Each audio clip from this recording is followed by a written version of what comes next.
Livro do Apocalipse, capítulo de número 22. O tema da nossa mensagem hoje é: Jesus está voltando. Jesus está voltando. Um tema bastante esquecido pela igreja evangélica brasileira, é a igreja de um modo geral. Mas quero compartilhar, e pelo menos uma parte do estudo eu pretendo passar com você. Portanto, agora eu quero convidar você a colocar seu celular no silencioso, ou desligar. Porque essa palavra eu desejo ser apenas uma voz. Apenas uma voz. Alertando você para algo que acontecerá em breve. E que você e eu precisamos estar preparados. Diga amém. Apocalipse 22, verso 7, são palavras do Senhor Jesus. Obrigado, gente. 22, verso 7 diz: eis que venho em breve. Feliz é aquele que guarda as palavras da profecia deste livro. Versículo 12: eis que venho em breve, a minha recompensa está comigo e eu retribuirei a cada um de acordo com o que fez. Verso 20: aquele que dá testemunho dessas coisas diz: sim, venho em breve, amém. Vem, Senhor Jesus. Curva sua cabeça, feche seus olhos. Feche seus olhos, vamos orar ao Senhor. Fale com o Espírito Santo. Meu querido Pai Celestial, amado Jesus, querido Espírito Santo, revela esse assunto a nós hoje à noite. Enquanto a tua palavra é ministrada, traga revelação plena para a tua igreja que está aqui e para aqueles que nos assistem em casa, pela internet. Eu declaro, Pai, a ação do teu Espírito sobre todos, e que essa palavra produza reavivamento, avivamento, consagração e vida no altar. Gente que se torne ainda mais fiel, ainda mais santo, com uma vida totalmente consagrada ao Senhor. Em nome de Jesus. Diga amém. Diga o tema de hoje à noite. Vamos lá, todos juntos. Jesus está voltando. Isso não é um jargão. Isso é algo real. Só nesse capítulo que lemos, Jesus nos alertou dizendo: venho sem demora. Dizendo: venho em breve. E ele vai dizendo: estou quase às portas. Meus queridos, a segunda vinda de Cristo é o assunto mais mencionado em toda a Bíblia. Só para vocês terem uma ideia, sobre a primeira vinda de Jesus, nós temos apenas 300 profecias, cerca de 300 profecias, 300 versículos, 300 citações sobre a primeira vinda de Jesus Cristo. Mas sobre a segunda vinda de Jesus, nós temos 8 vezes mais citações. Ou seja,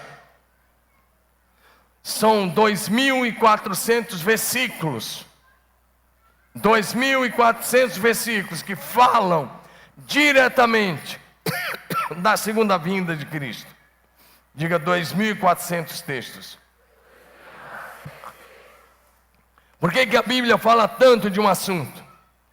2.400 menções, 2.400 citações.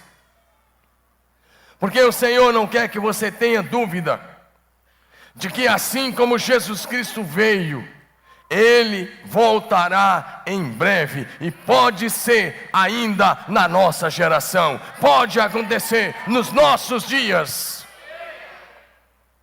A segunda vinda de Cristo é a cumieira da história, é o apogeu da história, é a consumação de todas as coisas, é o ponto culminante de toda a história da humanidade. A história da humanidade não caminha sem rumo, não é cíclica e não está à deriva. A história caminha para um ponto culminante, a volta de Jesus Cristo, e vai se encerrar com o triunfo de Jesus Cristo e a sua amada igreja. O mesmo Jesus que nasceu em uma manjedoura, cresceu numa carpintaria, morreu na cruz do Calvário, ressuscitou gloriosamente, está assentado no trono à direita do Deus Pai, e que reina soberano sobre todo o universo. Ele voltará em breve em majestade e grande glória para julgar as nações e para buscar a sua querida igreja. Diga amém. Quero ir direto. Sinais da segunda vinda de Cristo. Quero começar por aí. E se o tempo me permitir, vou apontar alguns sinais para você. Porque esses sinais da segunda vinda de Cristo, eles são trombetas de Deus nos avisando, dizendo: prepare-se, porque o tempo está próximo. Prepare-se, porque o Senhor está voltando. Diga amém. Sinais que demonstram a graça de Deus. Primeiro, a pregação do Evangelho. Mateus 24:14.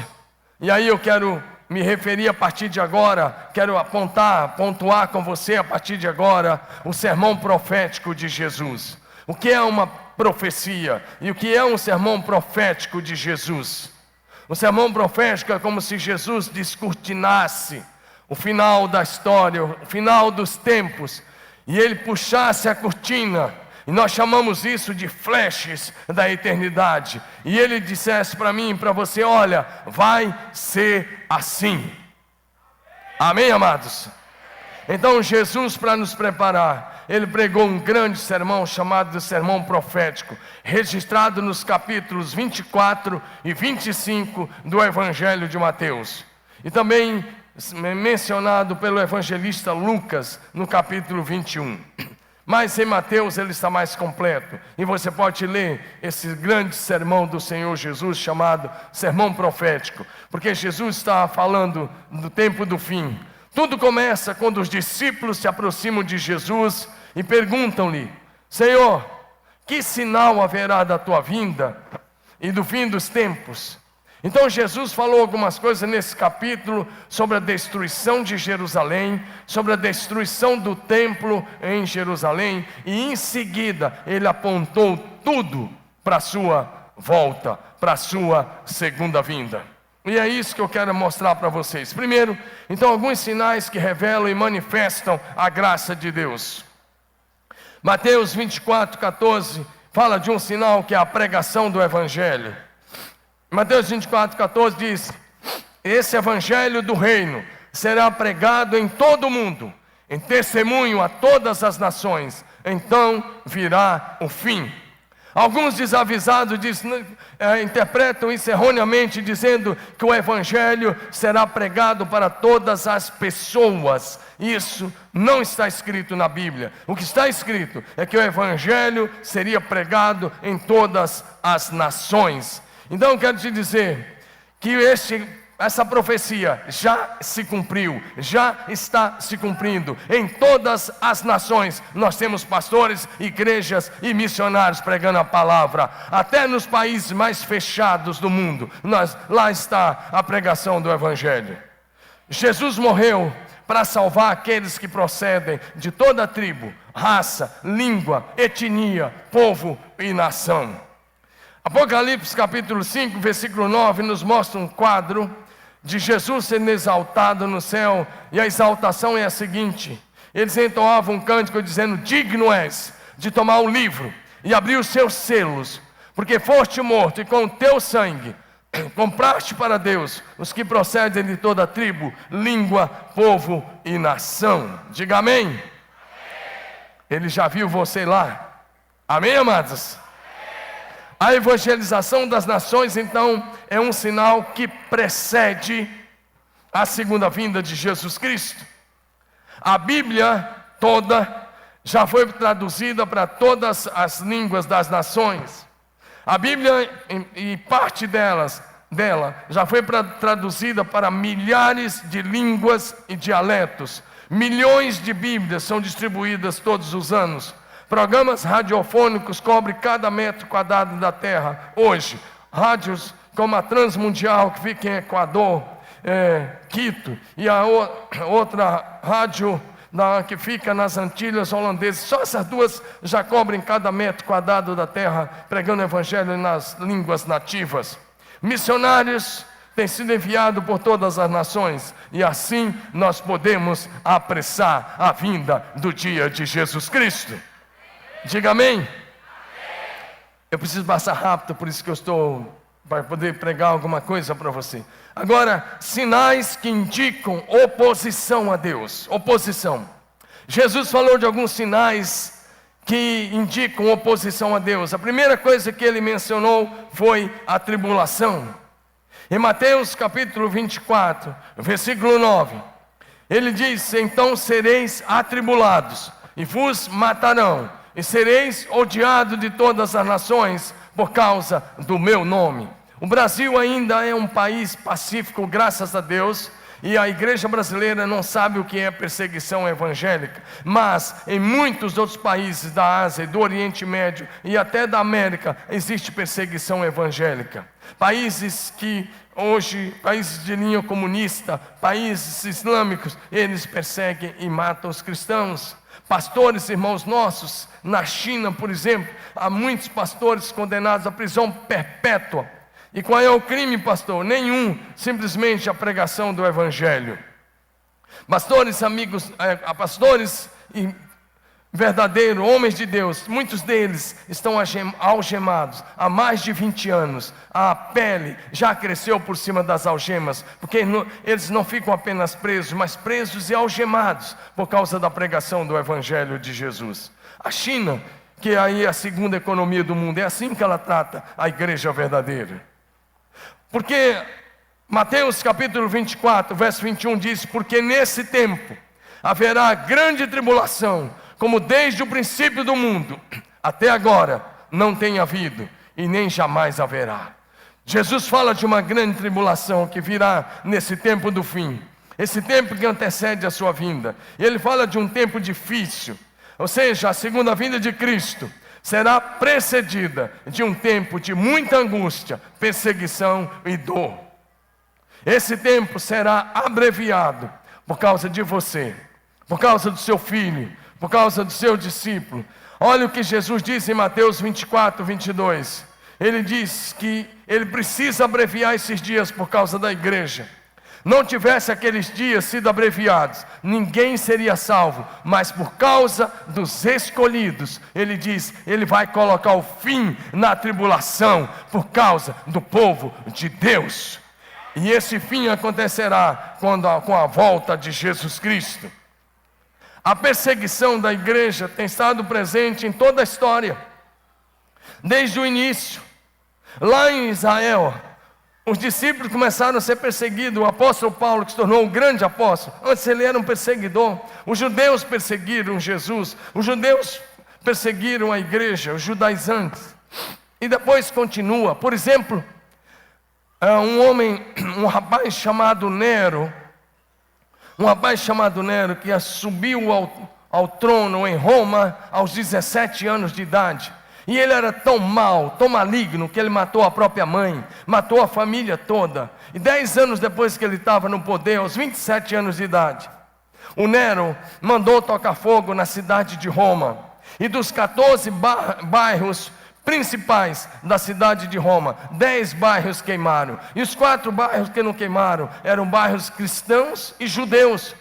E era o álibi que Nero queria. Então o Nero começou a dizer: foram os cristãos, foram eles. Mentira, era ele que tinha queimado. Um louco que tocou fogo na capital do império.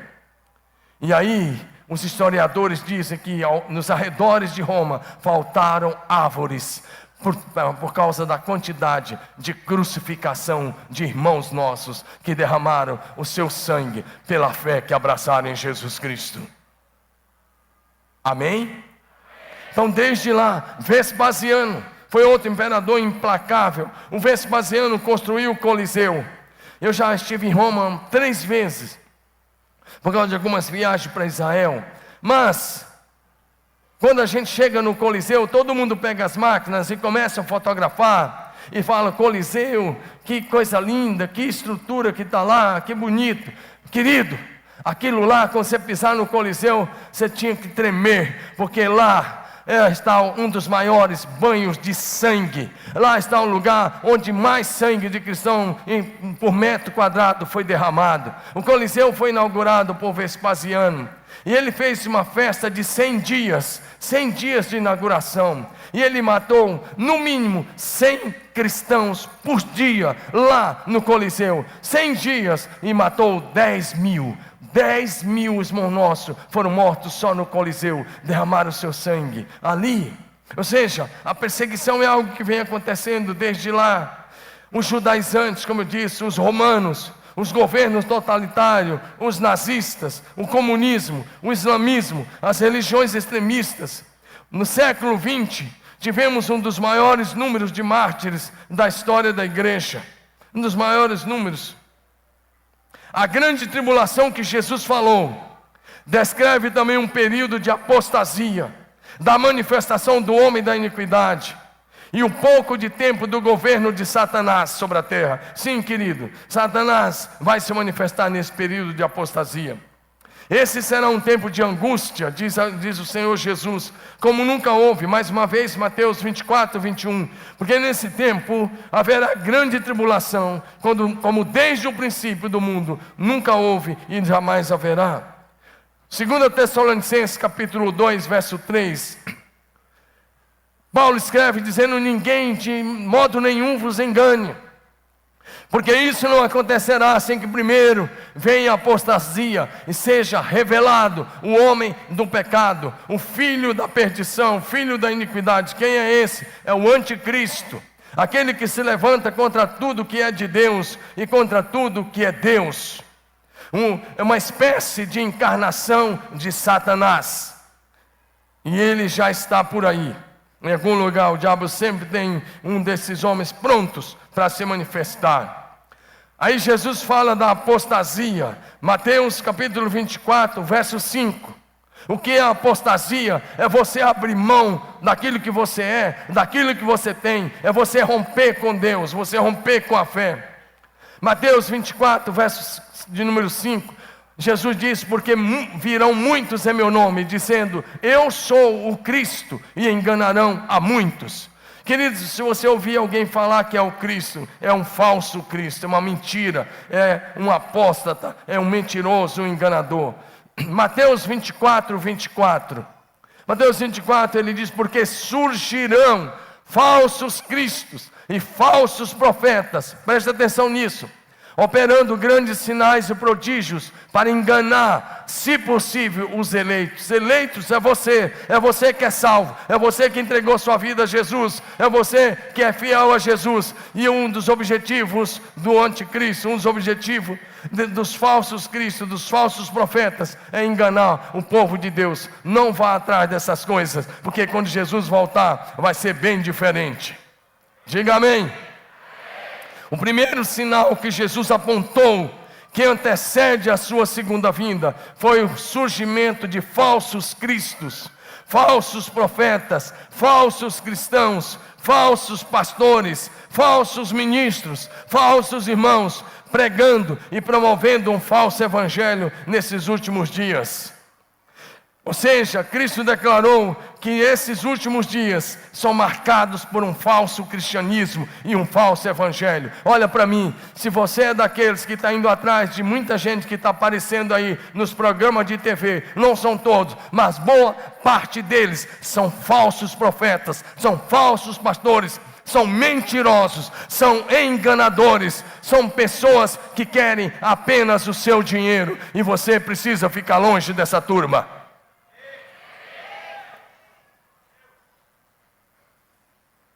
Se é que você quer ter vida com Deus. A segunda vinda de Cristo já está sendo precedida por um abandono da fé verdadeira, pelo engano religioso, pelo surgimento, como Jesus disse, de falsos profetas, de falsos cristãos, de falsas doutrinas e de falsos milagres. Muitos milagres são mostrados aí, na verdade, são montagem. Jesus faz milagres hoje. E essa igreja vive milagres. Toda semana a gente vê milagres acontecendo. Mas boa parte do que está sendo mostrado aí na telinha é falsificação para te atrair. Não caia nessa. Amém? Estamos vivendo hoje, vendo a explosão das falsas religiões, mantendo milhões de pessoas na cegueira espiritual. Milhões de pessoas. Há 2 anos atrás eu estive na Índia. E nós visitamos várias cidades, por causa do trabalho que nós apoiamos lá. Mas nós somos numa cidade chamada Varanasi.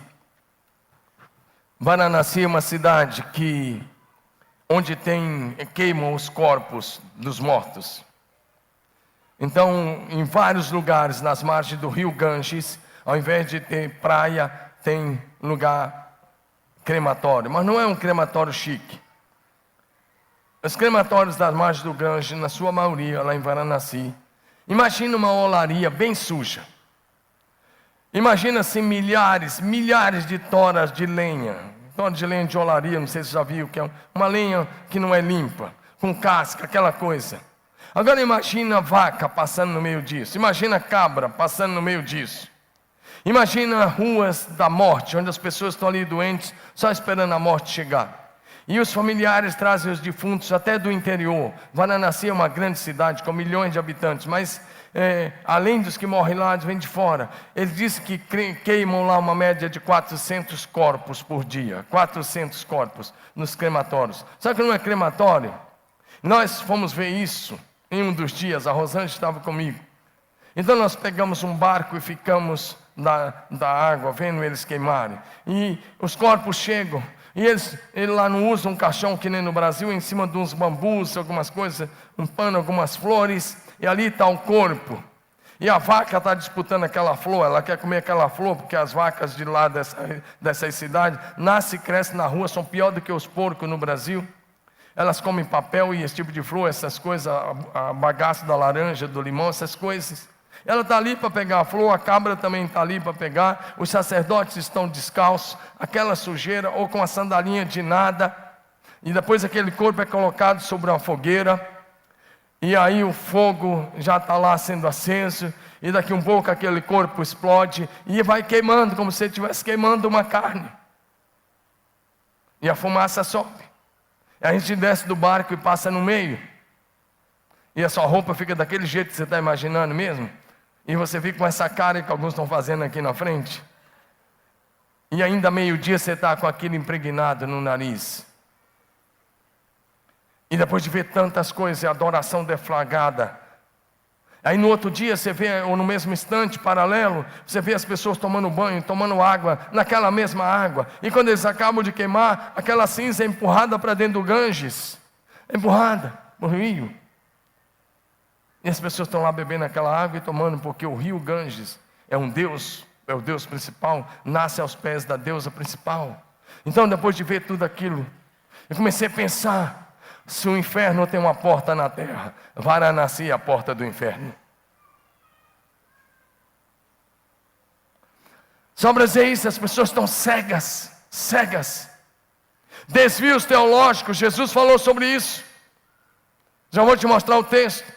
Nós estamos vivendo hoje no meio evangélico, desvios teológicos graves, liberalismo, misticismo, sincretismo, distorção da verdade. Em muitos lugares, a igreja, presta atenção, em muitos lugares dessas igrejas que os pregadores estão por aí na tela da TV, em muitos lugares, essas igrejas foram transformadas numa empresa.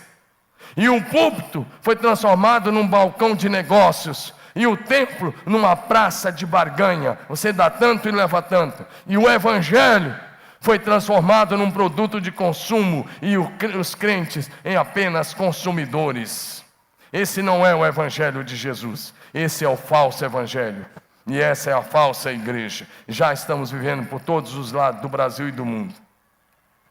Os grandes seminários teológicos, que no passado formaram grandes pastores, grandes teólogos, grandes missionários, hoje estão dominados pelos liberais. Muitas igrejas históricas na Europa, nos Estados Unidos e no Brasil se renderam ao liberalismo. Essas igrejas estão mortas, vitimadas pelo liberalismo, movidas pelo liberalismo, e movidos por um liberalismo, muitos pregadores do evangelho, muitos pastores se tornaram céticos, homens incrédulos, que não acreditam mais na Bíblia como palavra de Deus, e não acreditam mais nos milagres. Não, pastor, você está pregando coisa dura, eu estou pregando o que está acontecendo à sua volta, no mundo que eu e você estamos vivendo. Amém? Só não enxerga quem não quer. Depravação moral. Mateus 24, 12. Esse é outro sinal. O Senhor Jesus disse: por se multiplicar a iniquidade, o amor se esfriará de quase todos. Olha para mim, querido. Jesus fala de um tempo da multiplicação da iniquidade. Ou seja, um aumento do pecado de uma forma desregrada. Mas tem uma parte aí que é para mim e para você, para a gente tomar cuidado. Ele diz: por se multiplicar a iniquidade, o amor se esfriará de quase todos. Presta atenção, igreja. Presta atenção, meu irmão. O amor, a palavra amor nesse texto é ágape. E ágape é o amor de Deus derramado no coração dos filhos. O amor ágape é privilégio só dos filhos, assim como o batismo com o Espírito Santo é privilégio dos filhos de Deus. O amor ágape é privilégio somente dos filhos de Deus. Mas esse texto está dizendo que por causa da pressão, da multiplicação da iniquidade lá fora, o amor de muitos está se esfriando. Meu irmão, como é que está o seu amor por Jesus? Como é que está seu amor pela palavra, pela oração, pela comunhão, pela célula, pelo discipulado? Qual foi a sua grande motivação vir aqui hoje à noite? Foi só receber um parente? Ou foi o amor a Jesus? Jesus disse: por se multiplicar a iniquidade, o amor de quase todos esfriará. Meu irmão, levante sua mão e diga assim: Senhor, tem misericórdia, para que o meu amor não esfrie. Senhor, que o meu amor, o meu primeiro amor, permaneça vivo, que aquela chama permaneça acesa, que o fogo do teu Espírito continue ardendo no meu coração. Aleluia!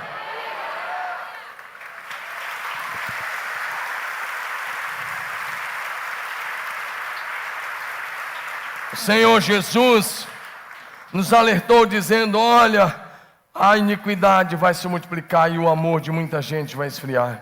Presta atenção nisso. O mundo à nossa volta está sem referência, está perdido, confuso, sem balizas morais, sem norte ético. Estamos assistindo à desintegração da família brasileira. Estamos assistindo no Brasil a falência das instituições, o colapso dos valores morais e espirituais. O índice de infidelidade conjugal é alarmante. O índice de divórcio em muitos lugares já passa dos 50%. 50%. No Brasil ocorre uma média de 750 a 780, 790 mil casamentos por ano. E se não me falha a memória, 2015 tivemos uma média de 350 mil divórcios. 350 mil divórcios. Marília, nossa cidade. Quando começamos a trabalhar com família, o índice de divórcio aqui era 54,5%. Sabe o que isso significa? Que para cada 100 casamentos que acontecem, significa que lá no mesmo fórum, ou hoje até no cartório, ocorre 50 divórcios. Esse número tinha baixado para 30 e poucos por cento, mas agora ele voltou a crescer, infelizmente. Mas nós estamos aqui como igreja de Jesus para batalhar pelas famílias, batalhando pelas famílias, ganhando para Jesus, transformando a cidade, porque a cidade só será transformada se as famílias forem transformadas.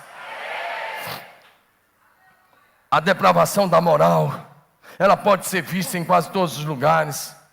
O homossexualismo hoje é aplaudido e incentivado pela mídia e por setores desse governo que aí está. A pornografia tornou-se uma indústria poderosa.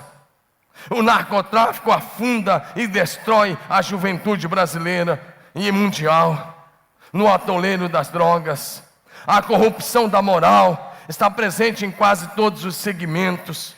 As instituições estão desacreditadas, os parlamentos estão sem autoridade moral. A corrupção política atingiu índices alarmantes, nunca visto antes. A corrupção religiosa é vergonhosa, porque o sagrado está sendo vendido. Presta atenção que eu vou dar uma palavra perigosa, mas verdadeira, que eu estou certo que o meu Jesus diria hoje à noite. E por isso eu vou dizer, em muitos templos que tinha que ser lugar de cura, de bênção e de salvação, em muitos templos, em vez de ser lugar de bênção e da manifestação de Jesus, se transformaram em covil de ladrões, instalado em muitos templos religiosos. É isso aí. Jesus disse: a minha casa será chamada casa de oração para todos os povos. Mas aquilo que era para ser a casa de oração se transformou em covil de ladrões. Em muitos lugares. Graças a Deus pela igreja verdadeira. Graças a Deus pelos homens de Deus deste país. Mas em muitos lugares essa é a grande verdade. A violência urbana é outro problema. As nossas grandes cidades tornaram-se campo de guerra, campo de barbárie. Todos os dias nossos jovens estão morrendo. Muitas pessoas são assassinadas diariamente por motivos banais. Se mata por causa de um celular, se mata por causa de um par de tênis da moda, se mata por motivos que não tem nada a ver. A vida humana parece que não vale mais nada. É o tempo que estamos vivendo, é o reflexo da sociedade sem Deus. Só há uma esperança para essa sociedade: Jesus Cristo de Nazaré. Outro problema, a solidão. A solidão. Estamos vivendo o século da comunicação. Essa semana eu estava até na rua, e um dos nossos pastores lá do Japão me ligou, e eu estava na rua, mas o meu celular tem internet. E da rua, eu estava falando com ele pelo FaceTime.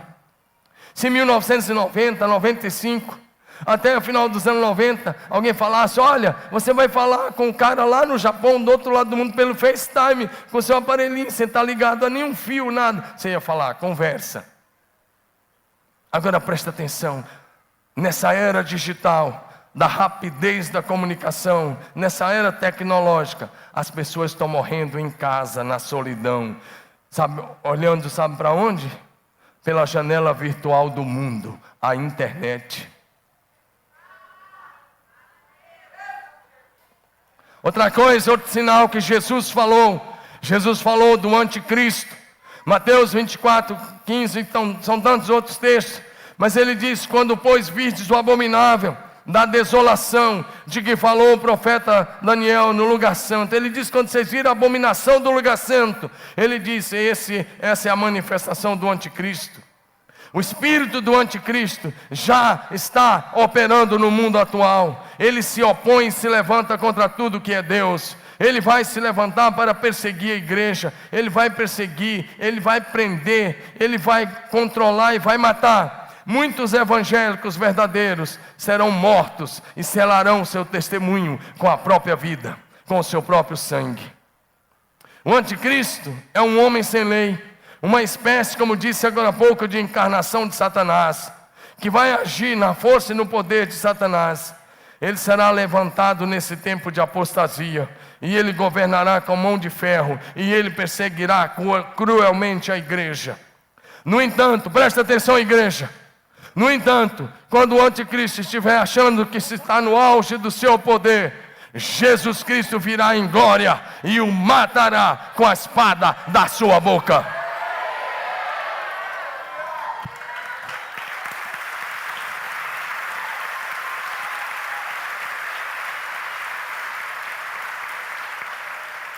Sinais que indicam o juízo divino, as guerras. Mateus capítulo 24, versos 6 e 6, versos 6 e 7. Jesus disse: e ouvireis falar de guerras e rumores de guerras. Vede e não vos assusteis, porque é necessário assim acontecer, mas ainda não é o fim. Porque se levantará nação contra nação, e reino contra reino, e haverá fome e terremotos em vários lugares. Meus amigos, ao longo da história, houveram apenas, para cada ano de paz, 13 anos de guerra. Ouça isso, para cada ano de paz, 13 anos de guerra. E a despeito, às vezes, das centenas e até milhares de tratados de paz assinados, os últimos 100 anos foram denominados de século da guerra. Nesses últimos 100 anos, preste atenção nisso, mais de 200 milhões de pessoas morreram pelas guerras. Quase 50% dos cientistas em atividade hoje estão trabalhando em pesquisas de armas de destruição. Quase 40% dos recursos das nações são destinados à pesquisa de fabricação de armas. Ou seja, as nações gastam mais de $1 trilhão por ano em armas de guerra. Mais de $1 trilhão por ano em armas de guerra. Com esse dinheiro, poderíamos resolver o problema da fome, do saneamento básico, da saúde pública e moradia do terceiro mundo. O século XX foi batizado como século da guerra. Na primeira grande guerra mundial, 1914 a 1918, 30 milhões de pessoas foram mortas. Na segunda grande guerra mundial, 1939 a 1945, 60 milhões de pessoas foram mortas. E algumas pesquisas chegam a dizer 70 milhões. E nós estamos vivendo hoje novamente, vendo o mundo em pé de guerra. A Guerra Fria voltou, não se engane. Não se engane. De um lado, os Estados Unidos combatem os radicais islâmicos. Por outro lado, a Rússia apoia o ditador da Síria. A Guerra Fria voltou. E nós hoje estamos falando em armas atômicas, nucleares, químicas, biológicas e até bacteriológicas. Terremotos é outro sinal. Mateus capítulo 24, verso 7. Mais uma vez, ele disse: levantará nação contra nação e reino contra reino, haverá fome e terremotos em vários lugares. Mateus 24, 29. Logo em seguida, a tribulação daqueles dias, diz Jesus: o sol escurecerá, a lua não dará a sua claridade, as estrelas cairão do firmamento, e os poderes dos céus serão abalados.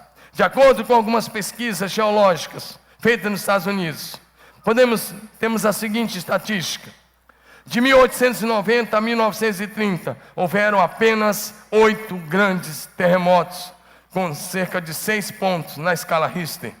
De 1930 a 1960, 18 grandes terremotos. De 1960 a 1979, 64 grandes terremotos de proporções catastróficas. De 1980 a 1996, mais de 200 grandes terremotos. De 1997 a 2015, centenas de grandes terremotos. No século XX, houve mais terremotos do que em toda a história da humanidade. Em 100 anos, mais terremotos do que nos milhares de anos da história. Ou seja, o mundo está sendo sacudido por terremotos, maremotos, tufões, furacões e fortes tempestades. Nos últimos anos, nós assistimos os tsunamis na Ásia, na Indonésia, em 2005 para 2006 e muitos outros países ali da Ásia. Depois do Japão, ceifando milhares de vidas. Mas nós olhamos E nós nos acomodamos apenas com a notícia da mídia.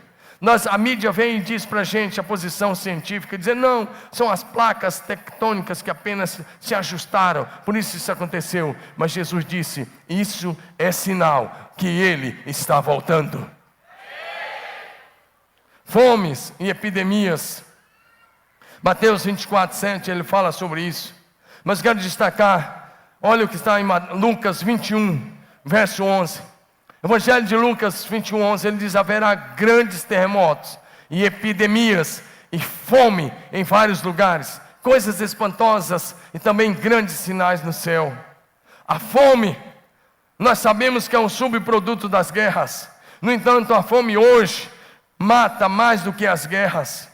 A fome é o retrato vergonhoso da perversa distribuição de riquezas. A fome hoje no mundo atinge quase 50% da população mundial. Em alguns lugares, presta atenção nessa, em alguns lugares hoje, século 21, as pessoas voltaram a praticar o canibalismo. Eu estive recentemente na Coreia do Sul, vocês sabem disso. Eu cheguei de lá há uma semana e pouco. E eu conversei com amigos meus da Coreia do Sul. E presta atenção o que uma ditadura pode fazer com um povo. A ditadura comunista, a Coreia do Norte, tem a pior ditadura, uma das piores ditaduras do mundo hoje. Um dos regimes mais opressores do mundo. E aí, eu ouvi de pastores, amigos meus lá da Coreia do Sul, dizendo que na Coreia do Norte já se pratica o canibalismo. Morre uma pessoa, a família faz velório, vai lá e sepulta. Mas a fome é tanta que à noite as pessoas vão, roubam o corpo e praticam o canibalismo. Século 21. Então presta bem atenção. E isso é resultado de um regime comunista totalitário lá na Coreia do Norte. Presta atenção nisso. As epidemias, elas estão se alastrando e apavorando a humanidade. Cada dia surge uma nova epidemia. Presta atenção. Quando começou o mosquito da dengue, era só a dengue. Depois da dengue, ele vai mutando. E à medida que vai mutando, vai surgindo novas doenças. Eu conversei com um médico essa semana, ele disse, pastor, esse mosquito que começa com a dengue, e agora já está sendo falado no Zika vírus e tantas outras coisas, tantas outras doenças, o chikungunya, o Zika vírus, e vai uma série de coisas. Ele diz, esse mosquito está mutando com tanta rapidez, que as pesquisas científicas não conseguem acompanhar. Sinais da segunda vinda de Jesus.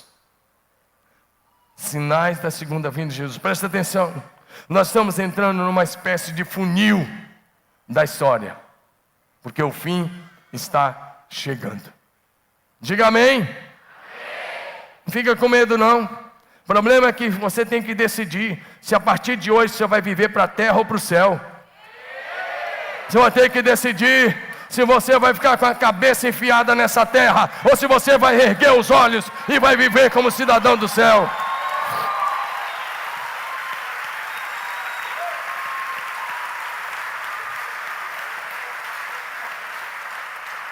Eu vou usar uma ilustraçãozinha, bem simples, e até um pouco suja. A primeira parte, mas você tem que decidir se você vai ser como uma minhoca que fica só cavando a terra e aprofundando e se alimentando da terra, ou se você vai ser como uma águia. Se você quer ouvir essa palavra, eu não estou pregando para te informar apenas, eu estou pregando para te transformar, para que você erga os seus olhos e perceba que a tua salvação está mais perto do que nunca. Você tem que decidir isso, olha para mim. Tem que decidir, porque a volta de Jesus vai ser de juízo para os ímpios. Eu quero falar algumas coisas rapidamente em 10 minutos sobre a volta de Jesus e eu vou encerrar. Característica da segunda vinda de Jesus. Primeiro, será repentina. Diga repentina. Mateus 24, 27 diz: assim como o relâmpago sai do oriente e se mostra até o ocidente, assim será a vinda do Filho do Homem. Já viu como é que é um relâmpago? E aí eu quero te dizer, Jesus está dizendo que ele virá como um relâmpago, é rápido, é como um piscar de olhos. E aí o japonês leva vantagem, porque tem um olhinho mais apertado. A segunda vinda de Cristo pegará a humanidade de surpresa. Sabe por quê? Porque as pessoas estão tão envolvidas com as coisas dessa terra, estão tão envolvidas com as suas atividades, que se esquecem de Deus, que se esquecem de se preparar. Meu irmão, se você sabe que Jesus vai voltar em breve, e você não se prepara, você é louco, porque ela te pegará de surpresa. Presta atenção, igreja, olha para mim. Depois que o noivo da igreja voltar, será tarde demais tentar acender a lamparina. Eu estou me referindo à parábola de Jesus, Mateus 25, de 1 a 13. Vou repetir. Depois que o noivo da igreja chegar, será tarde demais para encher as lâmpadas de azeite. Se você quer encher, tem que ser agora. Você quer se preparar? É agora, não é amanhã. Começa hoje, começa agora. Meu irmão, você precisa se levantar e ser um homem de Deus, uma mulher de Deus, hoje. Eu quero te dizer mais, só vai subir gente cheia do Espírito Santo. Só vai subir gente que tem o Espírito Santo governando a sua vida. Para de ficar assistindo a série e deixados para trás, porque lá você tem segunda chance. E eu estou te dizendo, não haverá segunda chance, não haverá segunda chamada, não haverá, não haverá. Quando Jesus voltar, a porta da graça será lacrada e nunca mais se abrirá. Leia a parábola das 10 virgens, Mateus 25, de 1 a 13. As 5 que estavam prontas entraram, as outras que foram tentar comprar azeite, quando voltaram ele diz: não conheço vocês. Ou você se prepara agora, ou você vai viver eternamente no inferno, onde a única música é pranto e ranger de dentes. Eu quero ser apenas uma voz para te acordar e dizer: levante-se, prepare-se, busque a Deus agora, seja santo, seja puro, viva com lealdade, seja fiel, honre ao Senhor, viva para Jesus agora. A segunda vinda de Jesus será gloriosa, diga gloriosa. Mateus 24, 30, ele diz: depois da tribulação daqueles dias, aparecerá no céu. Ele não vai estar em algum lugar como os falsos cristos, como os falsos profetas, falsos cristos. Aparecerá no céu o sinal do Filho do Homem. E todos os povos da terra se lamentarão e verão o Filho do Homem vindo sobre as nuvens do céu, com poder e muita glória.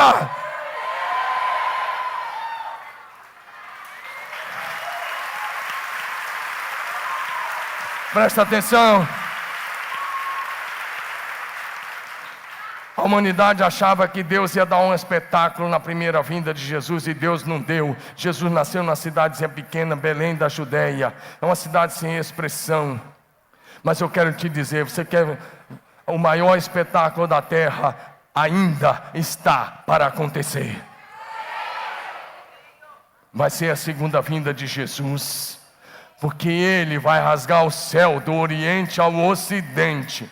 Olha o que diz Apocalipse 1, verso 7. Eis que vem com as nuvens, e todo olho verá, até aqueles que o traspassaram, aquele soldado louco que enfiou a lança no peito de Jesus. Ele vai olhar e vai ver aquele que ele traspassou, voltando como Rei dos Reis, Senhor dos Senhores, Deus forte, Pai da eternidade, Alfa e Ômega, princípio e fim.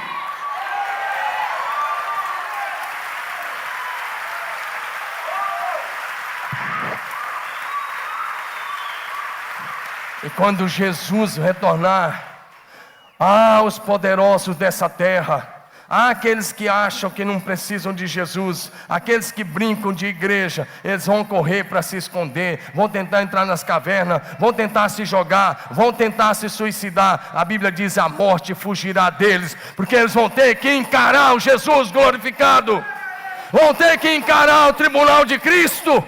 E aqueles que escaparem do tribunal dos homens, meu querido, você pode fazer coisa errada e pode escapar do tribunal dos homens, mas você não escapará do tribunal de Cristo. Você vai ter que se apresentar diante dele. E aí eu quero encerrar dizendo uma coisa. Lá, o quadro de Mateus 25 é o seguinte: quando o Filho do Homem voltar com seus santos anjos, com salvos, com poder e grande glória, imediatamente o seu tribunal será instalado, e ele se assentará, e ele vai colocar os perdidos à sua esquerda. Os seus anjos já vão fazer a separação. E ele diz que ele vai separar a humanidade. Olha para mim, a humanidade toda estará diante dele, apenas em 2 grupos. E ele diz que vai ser como o pastor separa as ovelhas dos bodes. E ele diz: os bodes à esquerda e as ovelhas à direita. Presta atenção, ovelha é apenas uma linguagem carinhosa, e bode é uma linguagem ilustrativa. Ele vai colocar a humanidade toda, vai estar dividida em 2 grupos. Uma parte à esquerda, os perdidos, e à direita. E aí naquele dia, você, meu irmão, você que muita gente não entende, você que seus amigos acham que você está perdendo tempo, você que está investindo tempo na célula, no discipulado, na oração, no estudo da palavra, ouça o que Jesus vai dizer: bem-vindos, benditos do meu Pai. Vocês possuem por herança o reino que foi preparado desde a fundação do mundo. Bem-vindos, bem-vindos. Bem-vindos!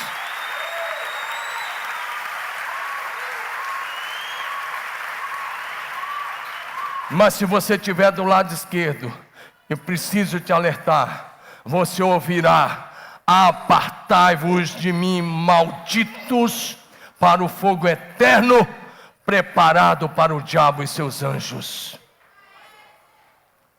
Presta atenção, de que lado você quer estar naquele dia? Olha para mim, querido, não brinca não. De que lado você quer estar naquele dia? Jesus está voltando. Se fosse hoje, você estaria de que lado? Direito ou esquerdo de Jesus? Você pode até dizer direito, mas se você quer estar do lado direito, escute isso: santidade, pureza, fidelidade, lealdade, comunhão, vida no altar, vida consagrada a Jesus. Porque Deus não brinca. Sabe, querido, Ele está voltando. Eu disse: eu quero ser apenas uma voz para te dizer hoje: prepara-te. Porque naquele dia você não vai poder dizer que não ouviu. Essa palavra é uma trombeta de Deus aos teus ouvidos, para te dizer: Jesus está voltando em breve. Nós vamos estar lá. Vamos estar lá, eu e você.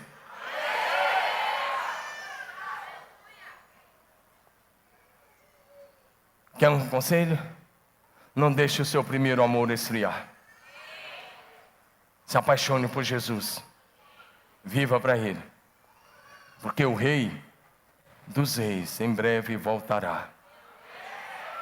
E Ele vai buscar uma noiva sem ruga, sem mácula ou coisa semelhante, pura e sem defeito. Saia desse cristianismo barato, liberal, que diz que você pode fazer tudo e depois ainda vai para o céu. Com esse cristianismo barato, liberal, sem compromisso, você pode até ir para o céu, da boca da onça, que é o diabo e Satanás. Porque para ir para o céu de verdadeiro, tem que viver exclusivamente para Jesus Cristo. Amém? Amém? E eu espero que você ouça: bem-vindo. Você chegou em casa. Você voltou para a casa do Pai.